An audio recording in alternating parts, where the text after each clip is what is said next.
So you go down on her, you're patient. Then what you do is when you're done is you roll over on your back, let her cuddle with you a little bit, and 90% of the time, boys, she's gonna sick your duck. And what you do when you get the sick duck is you simply sit back and enjoy it. Few things to note though when you're getting the sick duck. First of all, clean your fucking pubes, bro. Shave those off because the last sound a pube makes before it hits the ground is ptuh, and you don't want that to happen with her. So shave your make sure it's clean. You don't want to have any fromunda cheese underneath your ball sack. Take a fucking shower before you're going to get the sick duck. When it's happening, tell her you enjoy it even if it fucking sucks. The Unapologetic Man Podcast. When you go down on her, you need to fucking knock it out. Now, here's the thing about going down on a girl. It's all about anticipation and it's all about taking your time. I'm talking 15, 20, 25 minutes. So you go down on her, you're patient. Then what you do is when you're done is you roll over on your back, let her cuddle with you a little bit, and 90% of the time, boys, she's gonna sick your duck. And what you do when you get the sick duck is you simply sit back and enjoy it. Few things to note though when you're getting the sick duck. First of all, clean your fucking pubes, bro. Shave those off because the last sound a pube makes before it hits the ground is ptuh, and you don't want that to happen with her. If she reveals your red helmeted warrior and it's surrounded by a 1970s poof that goes fdoomp when it comes out of your underwear, that's a bad thing.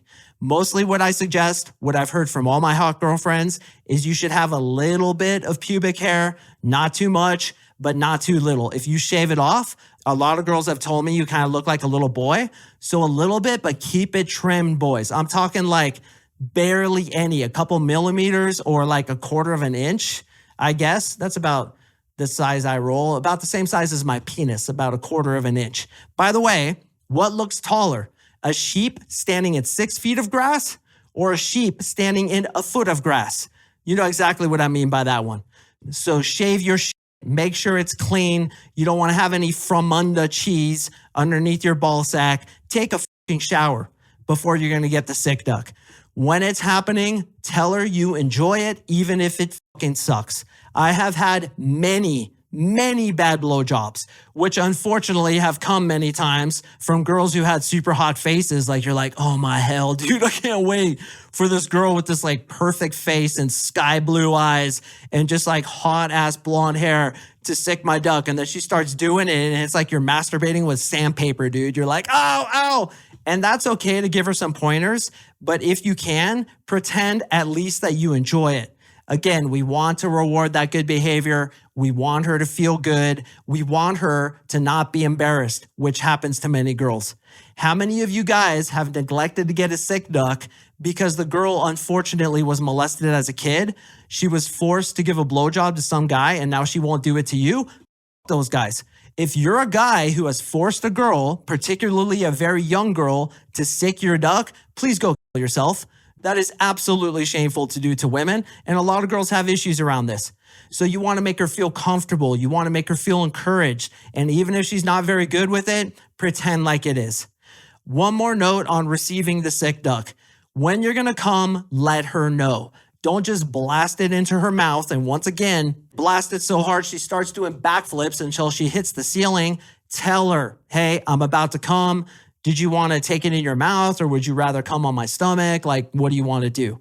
Let her decide what she wants to do. Don't just blow the load in her mouth like an asshole. This is what douchebags do. Do not be that guy. Communicate with her. If she wants to take it into her mouth, it's pretty awesome. We've all been there. But can you believe, boys, that chicks actually swallow that shit? And here we are complaining about a little bit of tuna fish smell or like a pussy that smells like a burnt taco that got shit on by a sumo wrestler. And these girls have to take an entire load in their mouth and fucking swallow it. We have the better situation. But give her that option. And if she chooses to do so, it's on her own accord. So getting a blowjob, boys, is pretty damn easy if you can get her to talk about it first. And to get her to do that, you talk about going down on her first or by using the secrets I'm going to reveal on my next episode. Following up with that, if you go down on her first and really blow her away, the chances of her going down on you go up exponentially. Make sure you're on a tight battleship. Make sure you can bounce quarters off your bunk. Make sure that you shaved your pubes. What looks taller, a sheep standing in 6 feet of grass or 1 foot of grass? Do the math on that one. You want to make sure you're clean your balls, really make sure it's good to go. When she's doing it, encourage her. And when you're about to come, let her know you just got yourself some sick duck. What's up, brother? Thank you so much for watching. I really appreciate it. To watch the full podcast episode, click here. And before you go, if you're feeling extra generous, please like, comment, subscribe. It really helps me in the algorithm. I'd sincerely appreciate it. Unapologetic Army.